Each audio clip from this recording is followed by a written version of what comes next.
Nossa aula hoje é sobre formação dos contratos. Pessoal, esse tema ele é muito importante e assume uma conotação ainda maior nos dias de hoje. Sobretudo em tempos de coronavírus, em tempos onde a segurança jurídica das relações contratuais pode vir a ser comprometida a partir de algumas decisões que partam do governo, por exemplo. Porém, a formação dos contratos ela está basicamente planejada, prevista, prescrita pela norma jurídica no Código Civil a partir do artigo 427, que eu passo a ler agora. A proposta de contrato obriga o proponente, se o contrário não resultar dos termos dela, da natureza do negócio ou das circunstâncias do caso. Lembre do nosso velho esquema. As raízes da árvore, teoria geral do direito, introdução ao estudo do direito, relações sistemáticas, norma jurídica, muito bem. O caule é onde nós estamos. Teoria geral dos contratos. Os galhos da árvore são sustentados, seja pela teoria geral do direito, seja pela introdução do direito, as raízes da nossa árvore didática, sustentados também pelo caule, teoria geral dos contratos, o que não significa dizer que lá no galho, lá no ramo do direito civil, essa natureza de contrato assuma especial peculiaridade. Por isso, primeira advertência. A aula hoje é sobre direito civil e sobre o Código Civil, sobre as relações nas quais as partes encontram-se em pé de igualdade. Eu não vou falar de contrato de trabalho, muito menos de contrato do consumidor. Mas falo e não deixo de mencionar essa reforma da 13874 de 2019 do governo Bolsonaro, que posso falar de alguns contratos empresariais em alguma medida, ok? Segundo, eu preciso dar nome aos bois quando eu vou falar desse tema, formação dos contratos. Lendo de novo. A proposta do contrato obriga o proponente. Duas partes. Proponente é quem faz a proposta, aceitante é quem está sujeito aos termos da proposta. Tomaram nota? Proponente é o que propõe a proposta, proponente faz a oferta de contrato, aceitante é aquele sujeito é aquele indivíduo que se sujeita aos termos do contrato. Eu vou ler outra vez, nem preciso dizer a importância desse artigo. A proposta de contrato obriga aquele que fez o contrato. Como é que é? A proposta de contrato obriga o proponente. Se o contrário não resultar dos termos dela, ou seja, se as partes no próprio contrato não criarem uma obrigação maior para o aceitante, criarem uma obrigação maior para a outra parte, então, se o contrário não resultar dos termos, da natureza do negócio, esse contrato tem que tipo de natureza? Ele é empresarial? Ele é securitário? Então é preciso atentar também a que tipo de contrato nós estamos falando. Para fins didáticos, eu seleciono contratos civis em partes em pé de igualdade e dispenso contratos de trabalho, contratos de emprego e contratos do consumidor. E por fim, circunstâncias do caso. Veja que é muito amplo. Logo, a regra geral de tempo do contrato deve responder duas perguntas. Por favor, tome nota. A primeira, quando há efetivamente a proposta? Quando que há a proposta? Se a proposta obriga o proponente, quando ela obriga o proponente? Percebem que é uma pergunta possível? Segunda pergunta, que a doutrina, que a literatura jurídica nos traz. Quando a proposta deixa de ser obrigatória? Ou significa dizer, a proposta foi feita pelo proponente, mas algo acontece no plano fenomênico que ela deixou de ser obrigatória. Ok? Duas perguntinhas.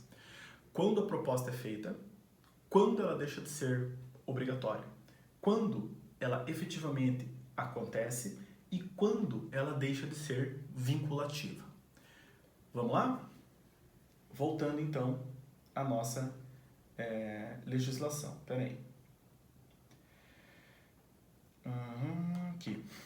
A proposta do contrato obriga o proponente, se o contrário não resultar dos termos dela, da natureza do negócio ou das circunstâncias do caso. Regra geral. Instantaneidade, imediatidade. Em outras palavras, dito de outro modo, proponente fez a proposta, aceitante falou, sim, eu quero, tem que ter negócio. Atenção, Proponente fez a proposta, aceitante falou, sim, eu quero, negócio vinculado, negócio obrigatório. Esse é o artigo 427. Por que ele vem nesse contexto? Ele busca trazer segurança jurídica para as partes. Já pensou se eu não soubesse quando me torno vinculado a um contrato? Ou pior, já pensou se fosse dependente do caso concreto a constatação de que momento seria instaurado o vínculo jurídico entre as partes? Seria um caos jurídico. Nós estaríamos vivendo, sem dúvidas, uma situação sem precedentes, que é a profunda instabilidade das relações jurídicas e a instabilidade dos contratos. Pensando nisso, o legislador editou o 428, próximo. E ele é muito direto, acompanhe comigo. Deixa de ser obrigatória a proposta. Meu Deus, então a proposta foi feita pelo proponente. O aceitante deixa ele de lado um pouquinho, mas pode ter aceitado ou não. E o legislador fala, existem casos que são retratados em 4 incisos em que a proposta deixa de ser obrigatória. Nosso velho esquema. Vou ler a legislação e depois a gente vai explicar com exemplos. Deixa de ser vinculativa. Inciso 1. Se feita sem prazo, a pessoa presente não foi imediatamente aceita. Primeira parte do inciso 1. Como é que é? Se feita sem prazo, a pessoa presente não foi imediatamente aceita. O que o legislador nos traz aqui? Existem ainda 2 tipos de aceitante.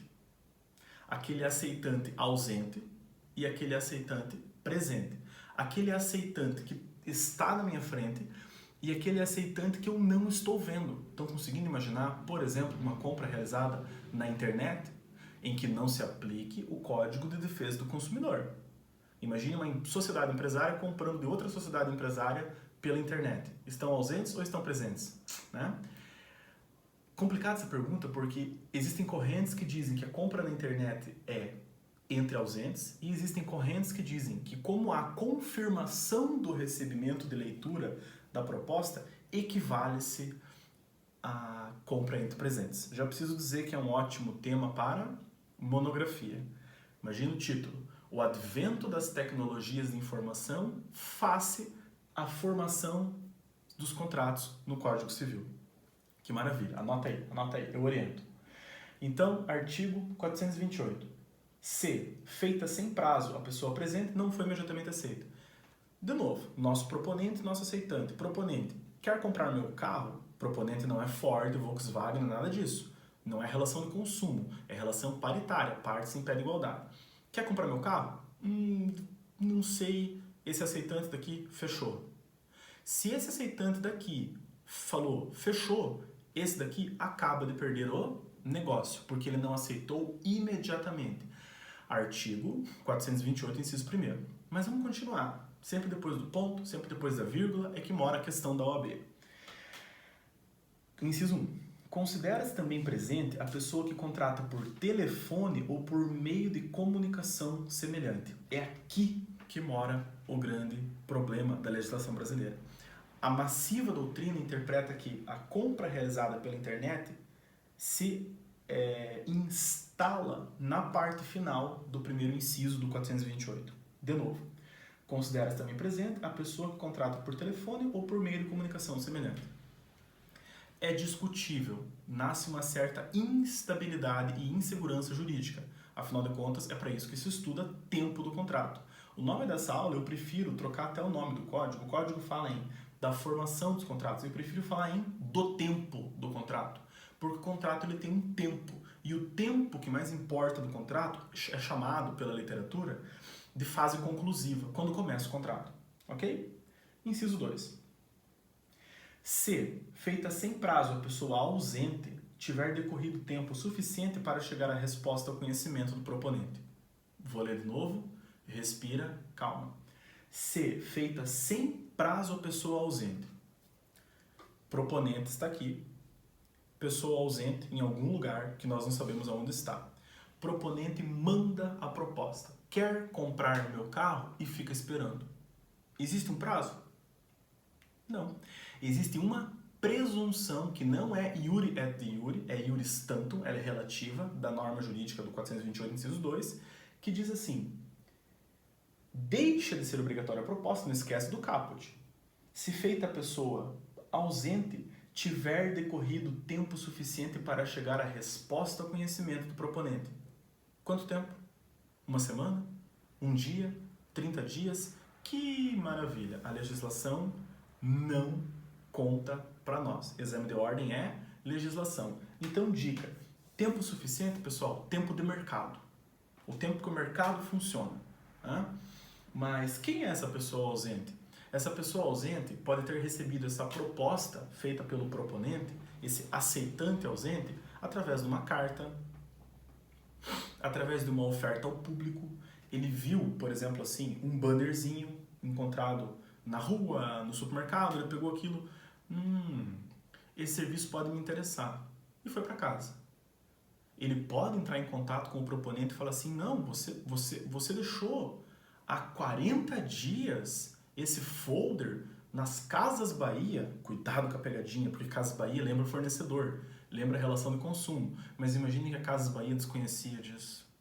Antes de você falar em cadeia de fornecedores, eu falo em irresponsabilidade civil, é muito pior. E aí o cidadão proponente do outro lado fala, mas você demorou muito tempo, meu amigo, como é que eu ia imaginar que 40 dias depois você ia dar uma resposta para mim dizendo que aceita? Então deixou de ser obrigatória a proposta em função do inciso 2 do 428 pelas regras de mercado, porque não houve razoabilidade na espera. Inciso 3º, é o mais fácil de todos. Se feita a pessoa ausente não tiver se despedido a resposta dentro do prazo dado. Veja bem, proponente está aqui, aceitante está aqui. Aceitante, de novo, está ausente, ou seja, eu falo que ele está aqui, mas eu não sei onde ele está. Mandei uma carta para ele e falo, oferta válida por 24 horas. Se dentro de 24 horas ele não responder sim, deixa de ser obrigatória a proposta. Ok, ou seja, o proponente pode fazer essa proposta para qualquer outro potencial aceitante. Mas e se aquele aceitante, primeiro destinatário, disser sim na 27ª hora? Qual é a consequência disso? Novação. Ok? Não acontece o reaproveitamento da proposta inicial do proponente. Acontece uma nova proposta. Então, proposta aceita fora do prazo estipulado pelo proponente implica em novação, com todos os seus efeitos. As obrigações que instrumentalizaram a proposta anterior ao aceite dentro do prazo estipulado foram extintas, foram arquivadas. Novação é isso. Inciso 4º, maravilhoso. Se antes dela ou simultaneamente chegar ao conhecimento da outra parte a retratação do proponente. Explicar esse inciso me dá até um pouquinho de sono, mas vamos lá. Proponente está aqui, aceitante está aqui. Regra geral, revisãozinha antes de chegar no inciso 4º. Proponente fez a proposta, aceitante disse sim, concluído o negócio. Fechou o contrato, fase conclusiva encerrada. Agora, proponente fez a proposta, aceitante tomou 2 tipos de comportamento. Veja, antes da proposta feita ou simultaneamente chegar ao conhecimento da outra parte a retratação do proponente. O proponente se arrependeu de fazer um negócio com o aceitante. Descobriu que está cobrando um preço ínfimo em relação à prática cotidiana do mercado. Aí o proponente faz a proposta. Feita a proposta. Se antes da proposta chegar ao aceitante ou ao mesmo tempo que chega a proposta ao aceitante, chegar a retratação do proponente, desisto ou quero substituir o objeto ofertado, deixa de ser obrigatória a proposta.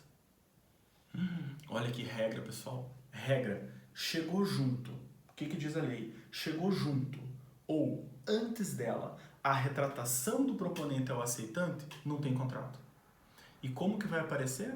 Inclusive eu adoro cobrar assim na prova, que eu acho que não é uma sacanagem, mas é um raciocíniozinho um pouquinho mais refinado que a pessoa tem que ter.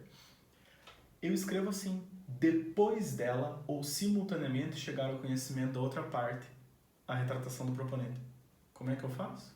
Depois da proposta chegar ou simultaneamente ao conhecimento da outra parte a retratação do proponente. Tem contrato? Não tem contrato. Tá vendo? Eu tenho certeza que vai chover dúvidas nessa hora. Então, outra vez. A lei diz, se antes dela ou simultaneamente chegar ao conhecimento da outra parte a retratação do proponente, deixa de ser obrigatória a proposta. Eu vou, e assim como o exame da ordem adora fazer, troca a palavrinha do inciso 4º. Ao invés de colocar antes, coloca depois. Pode trocar a lei? Óbvio que não. Esse é o argumento macetoso, esse é o argumento mnemônico. Então, lembra que é antes da proposta ou ao mesmo tempo, nunca depois. Mas qual o sentido de depois? Veja, pessoal, proponente está aqui, aceitante está aqui. Proponente envia a proposta. Antes de chegar à retratação ao aceitante, o proponente pode desistir. E se ele desistir, no mesmo tempo que chega a carta de oferta, está valendo também, ou melhor, não está valendo mais o contrato. Imagina a cena. Quer comprar meu carro? Antes de chegar ao aceitante, ele, não, desculpa, não quero mais vender. Antes. Agora chegou na mesa do aceitante. Quer comprar meu carro? Não quer comprar meu carro? Ele tem duas cartas. Quer comprar meu carro? Não quer comprar meu carro? Simultaneidade. Deixa de ser obrigatória a proposta. E se a retratação chegar depois? Essa é a hipótese que eu formulei. Como diria Justin Bieber, sorry. Não teve graça, mas na sala eu até canto, né, pessoal? Aqui não vou cantar. Chegou depois, negócio fechado. A desistência implica em perdas e danos por parte do proponente e viola o princípio da boa fé. Deixa eu ver o que mais. Ok.